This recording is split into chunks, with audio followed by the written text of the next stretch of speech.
മഴത്തോരും മുമ്പേ സീരിയലിന്റെ ഒരു അടിപൊളി എപ്പിസോഡാണ് കേട്ടോ പറയാൻ പോകുന്നത്. അലീന ആണല്ലോ ആ വീട്ടിലെ ആകെ മൊത്തത്തിലുള്ള ഒരു പ്രശ്നം. അതുകൊണ്ട് ബാലചന്ദ്രൻ വിചാരിക്കുകയാണ്, അലീന ഈ വീട്ടിൽ നിന്ന് കഴിഞ്ഞാൽ അലീനയ്ക്ക് വൈജയന്തി യാതൊരു തരത്തിലുള്ള സ്വാതന്ത്ര്യം കൊടുക്കില്ല, ഒരു സ്വസ്ഥതയും സമാധാനവും നൽകില്ല, സ്നേഹം എന്തായാലും നൽകില്ല. അതുകൊണ്ട് ബാലചന്ദ്രൻ മരിക്കുന്നതിന് മുമ്പെങ്കിലും അലീനയുടെ അച്ഛന്റെ കയ്യിൽ ഏൽപ്പിക്കണമെന്ന് ബാലചന്ദ്രൻ തീരുമാനിക്കുന്നുണ്ട്. അങ്ങനെ ബാലചന്ദ്രൻ അലീനയുടെ അച്ഛനെ കണ്ടെത്താനായിട്ട് ശ്രമിക്കുകയും അതിനൊക്കെ ശേഷം അലീനയെ അവളുടെ അച്ഛൻ്റെ കയ്യിലേക്ക് ഏൽപ്പിച്ചു കൊടുക്കുകയൊക്കെ ചെയ്യുന്നുണ്ട് കേട്ടോ. അപ്പം അതിൻ്റെയൊക്കെ ഒരു സ്റ്റോറിയാണ് പറയുന്നത്. എല്ലാവരും സ്റ്റോറി കേൾക്കുക, ഒന്ന് സപ്പോർട്ട് ചെയ്യാനും മറക്കരുത് കേട്ടോ. അങ്ങനെ ബാലചന്ദ്രൻ ലാലിച്ചനെ കണ്ടെത്തിയതിന് ശേഷം അലീനയെ ലാലിച്ചന്റെ കയ്യിലേക്ക് ഏൽപ്പിക്കുകയാണ്.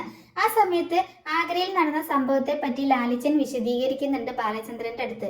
ലാലിച്ചൻ എന്തോ ആവശ്യത്തിന് നാട്ടിലോട്ട് വരുന്ന സമയത്ത് വൈജയന്തി പൂർണ്ണ ഗർഭിണിയായിരുന്നു. പക്ഷെ അവിടെ വന്നതിന് ശേഷം ലാലിച്ചന് പെട്ടെന്ന് ഒരു ആക്സിഡന്റ് സംഭവിക്കും.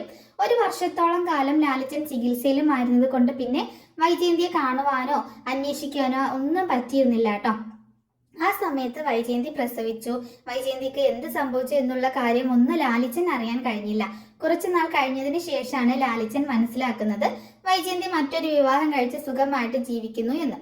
പിന്നെ ആ കുഞ്ഞിനെ പറ്റി അന്വേഷിക്കാനോ വൈജയന്തിയെ പറ്റി തിരക്കാനോ ലാലിച്ചൻ നോക്കിയില്ല. കാരണം വൈജയന്തിയുടെ ജീവിതത്തിലെ ആ ഒരു കുടുംബ ജീവിതത്തിലെ എന്തെങ്കിലുമൊക്കെ പ്രശ്നങ്ങൾ താൻ കാരണം ഒരിക്കലും സംഭവിക്കരുത് എന്ന് അയാള് വിചാരിച്ചു. വൈജയന്തിയുടെ കുടുംബത്തെ പോലെ വലിയ പേരും മഹിമയുള്ള ഒരു കുടുംബമായിരുന്നു ലാലിച്ചന്റേത്. അതുകൊണ്ട് തന്നെ ലാലിച്ചന്റെ വീട്ടുകാർക്ക് ലാലിച്ചൻ വൈജയന്തിയെ വിവാഹം കഴിക്കുന്നതിൽ യാതൊരു താല്പര്യം ഉണ്ടായിരുന്നില്ല. വൈജയന്തി മറ്റൊരു വിവാഹം കഴിച്ചതിനെ തുടർന്ന് ലാലിച്ചന്റെ വീട്ടുകാരെ ലാലിച്ചനെ കൊണ്ട് പറഞ്ഞ് സമ്മതിപ്പിച്ച് മറ്റൊരു വിവാഹം കഴിപ്പിക്കുകയായിരുന്നു. അങ്ങനെ ഈ സംഭവങ്ങളെല്ലാം ബാലചന്ദ്രൻ മനസ്സിലാക്കുകയാണ്. എന്നിട്ട് അലീനയെ സ്വന്തം അച്ഛന്റെ കൈകളിലേക്ക് തന്നെ ഏൽപ്പിച്ചു കൊടുക്കുന്നുണ്ട്. തിരിച്ചു വന്നതിന് ശേഷം വൈജയന്തി വളരെ സന്തോഷത്തിലാണ്. കാരണം എന്താ, വൈജയന്തി വിചാരിക്കുന്നുണ്ട് ആ പിഴച്ചവള് ഇവിടുന്ന് പോയതിൽ പിന്നെ ഇനി എന്തായാലും എൻ്റെ വീട്ടിൽ യാതൊരു ബുദ്ധിമുട്ടുകളും ഉണ്ടാവില്ല, ഞങ്ങൾക്ക് ഇനി സന്തോഷമായിരിക്കും, പഴയതുപോലുള്ള ഒരു ജീവിതമായിരിക്കും ഞങ്ങൾക്ക് ഉണ്ടാവാൻ പോകുന്നത് എന്നൊക്കെ ഇങ്ങനെ ചിന്തിക്കട്ടെ. ബാലചന്ദ്രൻ ഇനി എന്നെ വെറുക്കത്തില്ല എന്നൊക്കെ പറഞ്ഞ് സംസാരിക്കുമ്പോഴാണ് ബാലചന്ദ്രൻ വീട്ടിലേക്ക് വരുന്നതും തിരിച്ച് പഴയതുപോലെ തന്നെ വൈജയന്തിയോട് ദേഷ്യപ്പെടുന്നതും. വൈജയന്തിയോടുള്ള ബാലചന്ദ്രന്റെ പെരുമാറ്റത്തിൽ ഒന്നും ഒരു മാറ്റവും വന്നിട്ടുണ്ടായിരുന്നില്ല കേട്ടോ. എന്നിട്ട് വൈജയന്തി ചോദിക്കുകയാണ്, നിങ്ങൾക്ക് എന്താണ് കുഴപ്പം? ആ പിഴച്ചവളെ ഈ വീട്ടിൽ നിന്ന് പറഞ്ഞു വിട്ടത് കൊണ്ടാണോ നിങ്ങൾ ഇത്രയും ദേഷ്യപ്പെടുന്നത് എന്നോട്? നിങ്ങൾക്കും അവൾക്കും ഇടയിൽ എന്ത് ബന്ധമാണുള്ളത്?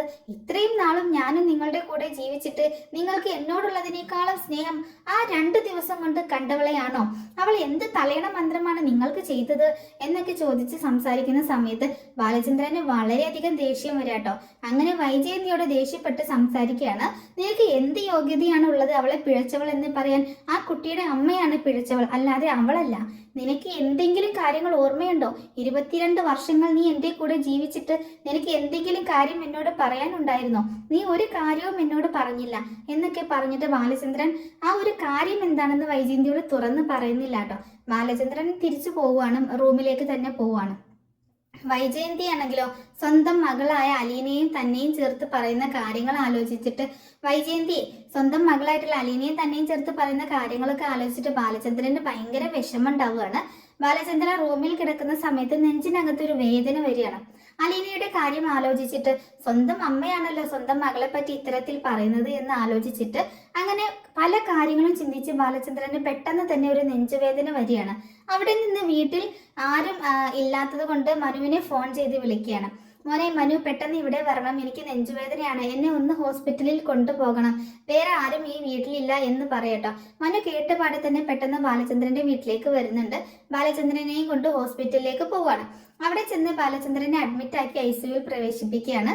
പുറത്ത് പെട്ടെന്ന് തന്നെ വൈജയന്തിയും വൈജയന്തിയുടെ അമ്മയും കമലയും എല്ലാവരും വന്ന് നിൽപ്പുണ്ട് കേട്ടോ. 2 ദിവസം കഴിഞ്ഞ് ബാലചന്ദ്രന് ഇത്തിരി ഒന്ന് സുഖമായി സംസാരിക്കാറാകുമ്പോൾ ബാലചന്ദ്രൻ മനുവിനെ വിളിച്ചിട്ട് പറയുന്നുണ്ട്, മനു എനിക്ക് അലീനയെ ഒന്ന് കാണണമെന്നുണ്ട്, അവളോട് എങ്ങനെയെങ്കിലും ഒന്ന് ഇങ്ങോട്ട് വരാൻ പറയൂ, ഞാൻ വിളിക്കുന്നു എന്ന് പറഞ്ഞാൽ അലീന എന്തായാലും എന്നെ കാണാൻ ഓടി വരും.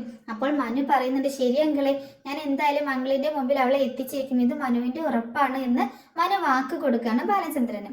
അങ്ങനെ മനു അന്ന് തന്നെ അലീനയും കൂട്ടി ബാലചന്ദ്രനെ കാണാനായിട്ട് ഹോസ്പിറ്റലിലേക്ക് വരുന്നുണ്ട്. വളരെ വെപ്രാളത്തോടു കൂടിയാണ് അലീന വരുന്നത്. പുറത്താണെങ്കിൽ വൈജയന്തിയും വൈജയന്തിയുടെ അമ്മയും അതായത് നമ്മുടെ മുത്തശ്ശിയും കമലയും ഒക്കെ നിൽക്കുന്നുണ്ട്. പെട്ടെന്ന് വൈജയന്തി ദേഷ്യത്തോടെ അലീനയോട് ചോദിക്കണേ, നീ എന്തിനാടി ഒരുമ്പെട്ടവളെ ഇങ്ങോട്ടേക്ക് വന്നത്? നിന്റെ ആരും ഇവിടെ കിടപ്പില്ലല്ലോ, പിന്നെ നീ എന്ത് ആവശ്യത്തിനാണ് ഇങ്ങോട്ടേക്ക് വന്നത് എന്ന് ദേഷ്യത്തോട് കൂടിയിട്ട് ചോദിക്കുമ്പോൾ അലീന സങ്കടത്തോട് കൂടിയിട്ട് പറയാണ്, അത് മാഡം അച്ഛൻ എന്നെ കാണാൻ വേണ്ടി വിളിച്ചിട്ടാണ് ഞാൻ വന്നത്. ഓ നിന്റെ ഒരു അച്ഛൻ, അപ്പോൾ അച്ഛൻ വിളിച്ച എന്നൊക്കെ പറയുമ്പോൾ തന്നെ വൈജയന്തിക്ക് വല്ലാത്ത ദേഷ്യം വരിക കേട്ടോ. അച്ഛൻ വിളിച്ചാൽ നീ വരുമോ? അച്ഛൻ, അവളുടെ ഒരു അച്ഛൻ വന്നിരിക്കണത്, ആരാടി നിന്റെ അച്ഛൻ, നീ ആരാ അയാളുടെ എന്നൊക്കെ ചോദിച്ച് വീണ്ടും ദേഷ്യത്തോടെ ഇങ്ങനെ സംസാരിക്കുകയാണ്.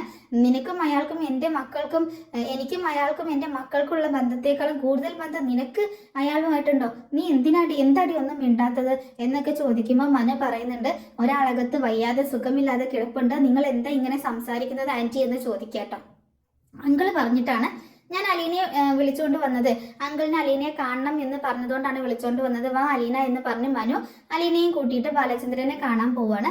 അവിടെ ചെന്ന് ബാലചന്ദ്രന്റെ ആ കിടപ്പ് കാണുമ്പോൾ തന്നെ അലീനയ്ക്ക് സഹിക്കാൻ പറ്റുന്നില്ല കേട്ടോ. ഭയങ്കര സങ്കടം വരികയാണ്. അലീന കണ്ണ് നിറച്ചോണ്ട് ചോദിക്കുന്നുണ്ട്, അച്ഛാ ഇപ്പൊ എങ്ങനെയുണ്ട്, ഒരു കുഴപ്പവും വരില്ല എന്നൊക്കെ പറഞ്ഞിട്ടല്ലേ ഞാൻ പോയത്, ഇപ്പൊ എന്താ ഈ സംഭവിച്ചത് എന്നൊക്കെ ഇങ്ങനെ ബാലചന്ദ്രനോട് പറയാട്ടോ, ചോദിക്കാട്ടോ. ആ മോൾ വന്നോ, എനിക്കറിയായിരുന്നു മോൾ വരുമെന്ന്, പക്ഷെ അവള് അങ്ങനെ വിളിക്കുന്നതൊന്നും ഇഷ്ടപ്പെടുന്നില്ല കേട്ടോ. അവളിങ്ങനെ ഓരോന്നും ഇങ്ങനെ പറഞ്ഞുകൊണ്ടിരിക്കുകയാണ്. അപ്പോൾ അലീന ചോദിക്കുന്നുണ്ട്, അച്ഛനെ എന്താ ഒന്നും പറയാത്തത്, അച്ഛനെ എന്തൊന്നും മിണ്ടാത്തത്, ഞാൻ പോയതിലുള്ള സങ്കടവും ദേഷ്യമൊക്കെ ആണോ, അച്ഛൻ എന്നോട് പിണക്കാണോ എന്നൊക്കെ ചോദിക്കുമ്പോൾ എനിക്ക് ഒരു പിണക്കുമില്ല മോളെ, നിന്റെ അച്ഛാന്നുള്ളൊരു വിളി കേൾക്കാൻ ഞാൻ എത്ര നാളായി കൊതിക്കുന്നു എന്നറിയോ എന്നൊക്കെ പറഞ്ഞ് സങ്കടപ്പെടുക കേട്ടോ. ബാലചന്ദ്രൻ തൻ്റെ സ്വന്തം അച്ഛനല്ല എങ്കിലും ബാലചന്ദ്രൻ ഒരു അച്ഛൻ നൽകുന്ന സ്നേഹത്തെക്കാളും കൂടുതൽ സ്നേഹം അലീനയ്ക്ക് കൊടുക്കുന്നതുകൊണ്ട് അലീനയ്ക്ക് ബാലചന്ദ്രനോട് അമിതമായിട്ടുള്ള സ്നേഹമാണ് കേട്ടോ. ബാലചന്ദ്രൻ പറയുന്നുണ്ട്, മോളെ നീ ഇവിടെ തന്നെ കാണണം എന്ന് പറയുമ്പോൾ അലീന പറയുന്നുണ്ട്, അച്ഛൻ വിഷമിക്കേണ്ട, ഞാൻ ഇവിടെ തന്നെ കാണും, അച്ഛനെ വീട്ടിൽ ഡിസ്ചാർജ് ആക്കുന്നത് വരെ ഞാൻ ഇവിടുന്ന് ഒരിടത്തേക്കും പോകത്തില്ല എന്ന് പറയണം. അപ്പോൾ 2 ദിവസം കഴിഞ്ഞ ഉടനെ തന്നെ ബാലചന്ദ്രന് ഇത്തിരി ഒന്ന് കുറവായതിനു ശേഷം വീട്ടിലേക്ക് ഡിസ്ചാർജ് ആയിട്ട് വരികയാണ്. ബാലചന്ദ്രന്റെ കൂടെ തന്നെ അലീനയും വരുന്നുണ്ട്. അലീനയെ കണ്ടതും വൈജയന്തി ആകപ്പാടെ കലി തുള്ളി നിൽക്കുക കേട്ടോ. ബാലചന്ദ്രന്റെ മുമ്പിൽ വെച്ച് തന്നെ പറയാൻ പറ്റാത്ത പല വാക്കുകളും വൈജയന്തി അലീനയോട് പറയുന്നുണ്ട്.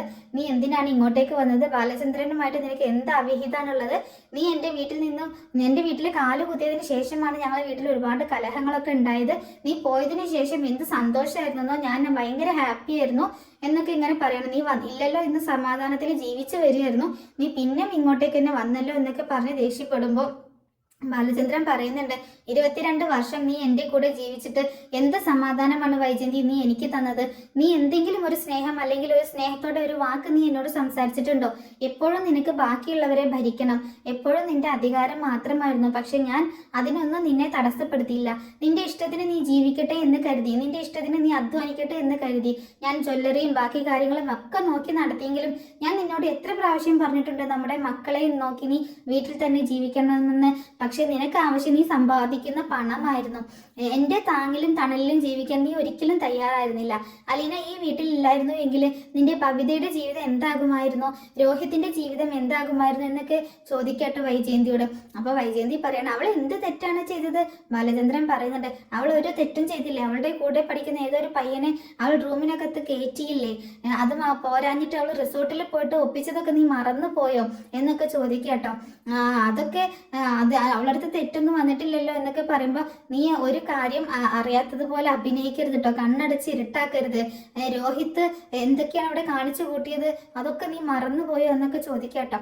അലീന ഈ വീട്ടിലുണ്ടായിരുന്നത് കൊണ്ടാണ് ഇവിടെ ഒരുപാട് പ്രശ്നങ്ങളൊന്നും ഉണ്ടാവാതിരുന്നത്. ആ മക്കളെയൊക്കെ അവളുടെ സ്വന്തം കൂടപ്പിറപ്പുകളായിട്ട് കണ്ട് സ്നേഹിച്ച് അവരെയൊക്കെ നല്ല നേർവഴിയിലേക്ക് കൊണ്ടുവന്നത് അലീനയാണ് എന്നൊക്കെ പറയട്ടോ. നിങ്ങളൊന്ന് മിണ്ടായിരിക്കുന്നുണ്ട് ബാലേന്ദ്ര, എന്തിനാണ് നിങ്ങൾ ഇങ്ങനെ ഇവളെ പുകഴ്ത്തിക്കൊണ്ട് സംസാരിക്കുന്നത്, അതും ഈ പിഴച്ചു പറ്റവളെ എന്നൊക്കെ ചോദിക്കുമ്പോൾ അവസാനം ബാലചന്ദ്രൻ സഹിക്ക് കിട്ടിയിട്ട് അലീനയുടെ മുന്നിൽ വെച്ച് തന്നെ സ്വന്തം അമ്മയായ വൈജയന്തിയെ ബാലചന്ദ്രൻ ആ ദേഷ്യത്തിൽ അവളുടെ പഴയ ചരിത്രമെല്ലാം വിളിച്ചു പറയട്ടോ. നീ അല്ലടി പിഴച്ചവളെ പിഴച്ചു പറ്റത്, ആഗ്രയിൽ പഠിക്കാൻ ചെന്ന സമയത്ത് ഏതോ ഒരുത്തനുമായിട്ട് പ്രേമിച്ച് നടന്ന് കഴിഞ്ഞാടിയിട്ട് അതിനുള്ളൊരു കുഞ്ഞിനെയും വാങ്ങിച്ചു കൊണ്ടുവന്നിട്ട് അവൾ പ്രസവിച്ച് ആ കുഞ്ഞിനെയും കൊണ്ട് കൊന്നു കളഞ്ഞില്ലടി, അപ്പൊ ആരാടി പഴിച്ചവള്? എന്നിട്ട് 22 വർഷം 23 വർഷത്തോളം നീ എൻ്റെ കൂടെ ജീവിച്ചു, ഒന്നും അറിയാത്തവളെ പോലെ. എൻ്റെ 3 മക്കളെ നീ പ്രസവിച്ചിട്ട് ഇന്നേ വരെ ഈ ഒരു കാര്യം നീ എന്നോട് പറഞ്ഞിട്ടുണ്ടോ? ഒന്ന് സൂചിപ്പിക്കെങ്കിലും ചെയ്തിട്ടുണ്ടോ? നിനക്ക് അബദ്ധം പറ്റിയതാണെങ്കിൽ, നിനക്ക് തെറ്റ് പറ്റിയതാണെങ്കിൽ അതൊന്ന് പറഞ്ഞിട്ടുണ്ടോ? ഇല്ലല്ലോ. അപ്പൊ നീയല്ലേ ഏറ്റവും പിഴച്ചവള്, നീ എന്നെ വഞ്ചിക്കായിരുന്നില്ലേ എന്നൊക്കെ ചോദിച്ച് ഒരുപാട് ദേഷ്യപ്പെട്ട് ഇങ്ങനെ സംസാരിക്കുകയാണ് ബാലചന്ദ്രൻ. ആ ചോദ്യമൊക്കെ കേൾക്കുമ്പോൾ തന്നെ വൈജയന്തിയുടെ കണ്ണിൽ ഇരുട്ട് കയറി അവിടെ തല കറങ്ങി വീഴുന്നത് പോലെ തോന്നുക കേട്ടോ. അവളവിടെ താഴെ ഇങ്ങനെ ഇരിക്കുകയാണ്. പല പല കാര്യങ്ങൾ വൈജയന്തിയുടെ മനസ്സിലൂടെ കടന്നു പോവാണ്. അങ്ങനെയാണെങ്കിൽ എങ്ങനെ എൻ്റെ ഈ ബാലചന്ദ്രൻ ഈ കാര്യങ്ങളൊക്കെ തിരിച്ചറിഞ്ഞു എന്നിങ്ങനെ ചിന്തിക്കുകയാണ്. ആരാണ് ബാലചന്ദ്രനോട് ഈ കാര്യങ്ങളൊക്കെ പറഞ്ഞത്? ബാലചന്ദ്രൻ വൈജയന്തിയോട് ആ ഒരു കാര്യം കൂടെ പറയുന്നുണ്ട്. ആ കുഞ്ഞ് മരിച്ചു പോയെന്ന് നിന്നോട് നിന്റെ അമ്മയും ആങ്ങളെയും ഒക്കെ കള്ളം പറഞ്ഞതാണ്. ആ കുഞ്ഞ് ഇപ്പോഴും ജീവനോടെ ഇരിപ്പുണ്ട് എന്ന് പറയാട്ടോ. ഇത് കേൾക്കുന്നത് വൈജയന്തി അതും ചിന്തിക്കുകയാണ്. എൻ്റെ കുഞ്ഞ് ജീവനോടെ ഉണ്ടോ? ഉണ്ടെങ്കിൽ ഇപ്പോൾ എവിടെയായിരിക്കും? എൻ്റെ കുഞ്ഞിനെ എനിക്ക് കാണണം. വൈജയന്തിക്ക് ആകപ്പാടെ മനസ്സിനകത്ത് ഒരു വിങ്ങലും വെപ്രാളും ഒക്കെ വരികയാണ്. എനിക്ക് ഇനി ജീവിക്കേണ്ട എന്നുള്ളൊരു തോന്നലാണ്. അങ്ങനെയാണ് പെട്ടെന്ന് റൂമിനകത്ത് കയറി വാതിലടക്കട്ടെ. ഇതെല്ലാം കൂടി ബാലചന്ദ്രൻ അറിഞ്ഞല്ലോ ആ ഒരു ടെൻഷനിൽ. അപ്പൊ അലീന ബാലചന്ദ്രനോട് പറയുന്നുണ്ട്, അച്ഛാ അമ്മ റൂമിൽ കയറി വാതിലടിച്ചു, അച്ഛാ ചെന്ന് അമ്മയെ വിളിക്ക്, അമ്മ എന്തെങ്കിലും കടുങ്ങായി ചെയ്യും എന്നൊക്കെ പറയുമ്പോൾ അവൾ ഒന്നും ചെയ്യില്ല, അതൊരു വാശിയാണ്, അവൾ അവിടെ കിടക്കട്ടെ കുറച്ച് നേരം എന്നൊക്കെ പറയാട്ടോ. കുറച്ച് സമയം കഴിഞ്ഞിട്ടും വൈജയന്തി ഡോറൊന്നും തുറക്കാതെ ആയപ്പോൾ അങ്ങനെ അലീന പറയുന്നുണ്ട്, വാ അച്ഛാ ഒന്നുകൂടെ പോയി വാതിൽ തുറക്കാൻ പറ, ഒന്ന് വിളിക്കുക, അമ്മയെ വിളിക്കുക എന്നൊക്കെ പറഞ്ഞ് അങ്ങനെ നിർബന്ധിക്കുമ്പോൾ ബാലചന്ദ്രൻ റൂം തുറന്ന് നോക്കുമ്പോൾ വൈജയന്തി ആണെങ്കിൽ ആത്മഹത്യക്ക് ശ്രമിക്കുക കേട്ടോ.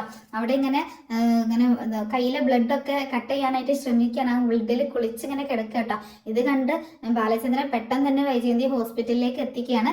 അപ്പോഴേക്ക് അച്ഛമ്മയും അത് മുത്തശ്ശിയും നമ്മുടെ മനു എല്ലാവരും കൂടെ ഓടി എത്തുന്നുണ്ട് കേട്ടോ. വൈജയന്തിക്ക് സുഖമായിട്ട് 2 ദിവസം കഴിയുമ്പോൾ തന്നെ ബാലചന്ദ്രൻ അവളെ കാണാൻ വേണ്ടി വരികയാണ്. എന്നിട്ട് പറയുന്നുണ്ട്, നീ ഇത്രയും നാളും എൻ്റെ കൂടെ ജീവിച്ചിട്ട് നിനക്ക് എന്നോട് ഒരു തെറ്റ് പറ്റിപ്പോയി എന്നൊരു ക്ഷമിക്കണം എന്നൊരു വാക്ക് പറയാമായിരുന്നില്ലേ എന്നിങ്ങനെ ചോദിക്കുമ്പോൾ, അങ്ങനെയാണെങ്കിൽ ഞാൻ നിന്നോട് ക്ഷമിച്ചേനെ. നീ ഇത് ഇങ്ങനെ നീ ഇല്ലാത്ത ലോകത്തെ പറ്റി എനിക്ക് ചിന്തിക്കാൻ പോലും കഴിയില്ല എന്നൊക്കെ പറയണം. നിന്നോട് ഞാൻ ആ ദേഷ്യമൊക്കെ കാണിച്ചിരുന്നു എങ്കിലും നിന്നോട് എനിക്ക് അത്രയും സ്നേഹമാണ്. നിന്നെ ഞാൻ ആഗ്രഹിച്ച് മോഹിച്ച് വിവാഹം കഴിച്ചതാണ്. പക്ഷെ നീ എന്നെ ചതിക്കുകയായിരുന്നില്ലേ? ഒരു വാക്ക് എന്നോട് പറഞ്ഞാൽ പോരായിരുന്നു എനിക്കിങ്ങനെ ഒരു കുഞ്ഞുണ്ടായിരുന്നു എന്ന്? അതെന്താണ് സംഭവിച്ചത് എന്നൊന്നും എനിക്കറിയില്ല എന്നുള്ള ഒരു കാര്യമെങ്കിലും എന്നോട് അറിയിച്ചിരുന്നു എങ്കിൽ ഞാൻ അങ്ങനെയെങ്കിലും ഒന്ന് നിന്നെ സ്നേഹിക്കാൻ ശ്രമിച്ചേനെ. പക്ഷേ നീ ഇത്രയും നാളും അത് എന്നിൽ നിന്ന് മറച്ചു വെച്ചു എന്നൊക്കെ പറയാട്ടോ. വൈജയന്തിക്ക് ആകെ സങ്കടമാണ്. വൈജയന്തി പറയുന്നുണ്ട്, എന്നോട് ക്ഷമിക്കണം ബാലേന്ദ്ര, എനിക്കൊരു തെറ്റ് പറ്റിപ്പോയി. അങ്ങനെ ബാലചന്ദ്രൻ പറയുന്നുണ്ട്, മതി, ഇത് കേൾക്കാനാണ് ഞാൻ ആഗ്രഹിച്ചത്. രണ്ടുപേരും പരസ്പരം സ്നേഹത്തിലാവട്ടോ. വൈജയന്തി ഡിസ്ചാർജ് ചെയ്ത് വീട്ടിലെത്തിയപ്പോഴേക്കും ആ കുഞ്ഞ് അലീനയാണെന്നുള്ള സത്യം അവൾക്ക് അറിയില്ല കേട്ടോ. വൈജയ്ക്ക് അറിയില്ല, അത് മാത്രം പറഞ്ഞിട്ടില്ല. അപ്പോൾ വീണ്ടും ബാലചന്ദ്രനോട് അവൾ ചോദിക്കുന്നുണ്ട്, എൻ്റെ കുഞ്ഞെവിടെ? എൻ്റെ കുഞ്ഞിനെ പറ്റി എന്തെങ്കിലും വിവരം ബാലചന്ദ്രനെ ലഭിച്ചിരുന്നോ എന്ന് ചോദിക്കുമ്പോൾ ബാലചന്ദ്രൻ അവസാനം പറയുന്നുണ്ട്, അലീനയാണ് നിന്റെ കുഞ്ഞ് എന്ന് പറയട്ടോ. ആ ഒരു ഷോക്കിൽ അവൾ ആകപ്പാടെ തകർന്നു പോവാണ്. ഇത്രയും നാളെ സ്വന്തം അമ്മ, അതായത് ഞാൻ നൊന്ത് പ്രസവിച്ച എൻ്റെ മോളെ ഞാൻ തന്നെയാണോ ഇത്രയും നാളും ദ്രോഹിച്ചത്? ഞാൻ അവളെ എന്തെല്ലാം തരത്തിൽ വേദനിപ്പിച്ചു? അവളെ ഞാൻ അടിച്ചിട്ട് പോലുമുണ്ട്. ബാലചന്ദ്രനുമായിട്ട് ബന്ധമുണ്ടെന്ന് പറഞ്ഞ് ഞാൻ അവളോട് പറയാൻ പാടില്ലാത്ത കാര്യങ്ങൾ വരെ പറഞ്ഞു.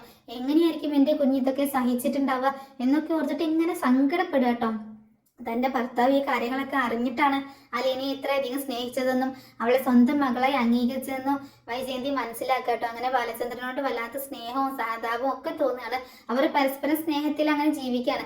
വൈജയന്തി പറയുന്നുണ്ട്, എന്നോട് എന്തായാലും ബാലചന്ദ്രൻ ക്ഷമിച്ചല്ലോ, എൻ്റെ മോളെ നിങ്ങൾ അംഗീകരിച്ചില്ലേ? എനിക്ക് ഇത്രയും നാളും നിങ്ങളെ സ്നേഹിക്കാൻ കഴിഞ്ഞില്ല. എപ്പോഴും എനിക്ക് എല്ലാവരോടും ദേഷ്യമായിരുന്നു. ബാലചന്ദ്രൻ പറയുന്നുണ്ട്, സാരമില്ല, പോട്ടെ വൈജയന്തി, സാരമില്ല, അതൊക്കെ കഴിഞ്ഞില്ലേ, കഴിഞ്ഞ കാര്യങ്ങളൊക്കെ മറന്നേക്ക്. നമുക്ക് അലീനയെ കിട്ടിയില്ലേ, നിനക്ക് നിന്റെ മകളെ കിട്ടിയില്ലേ, കാണാൻ കഴിഞ്ഞില്ല എന്നൊക്കെ പറയുമ്പോൾ വൈജ ഭയങ്കര സങ്കടത്തോട് പറയുന്നുണ്ട്, എനിക്ക് എൻ്റെ മോളെ കാണണം ബാലേന്ദ്ര എന്ന് പറയുമ്പോൾ നാളെ ആവട്ടെ നമുക്ക് പോവാം എന്നൊക്കെ പറയണം.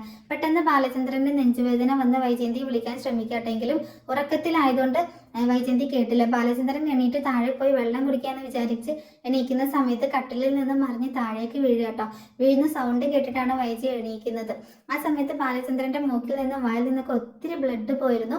ബാലചന്ദ്രൻ ഏകദേശം അവശനായിരുന്നു കേട്ടോ. പെട്ടെന്ന് തന്നെ ബബിതയും രോഹിതിനെയും ഒക്കെ വിളിച്ചെങ്കിൽ അവരൊക്കെ വരുന്നതിന് മുമ്പ് തന്നെ ബാലചന്ദ്രൻ മരിച്ചു പോവാണ്.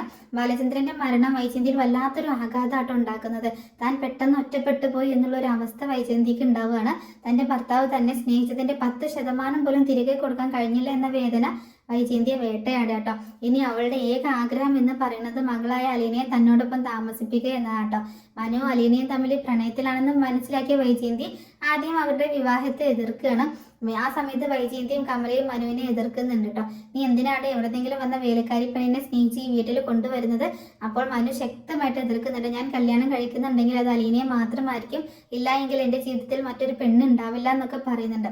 ഇപ്പോൾ വൈജയന്തിയാണ് ആ വിവാഹത്തിന് മുന്നിട്ട് നിൽക്കുന്നത് കേട്ടോ. വൈജയന്തി കമലയോട് സത്യം പറയാണ്, അലീന തൻ്റെ മകളാണ്. അങ്ങനെ മനുവിൻ്റെയും അലീനയുടെ ഒക്കെ വിവാഹം നടക്കുന്നുണ്ട്. ബാലചന്ദ്രന്റെ മരണം എല്ലാവർക്കും ഒരു വലിയ ഷോക്കാണ് നൽകുന്നത്.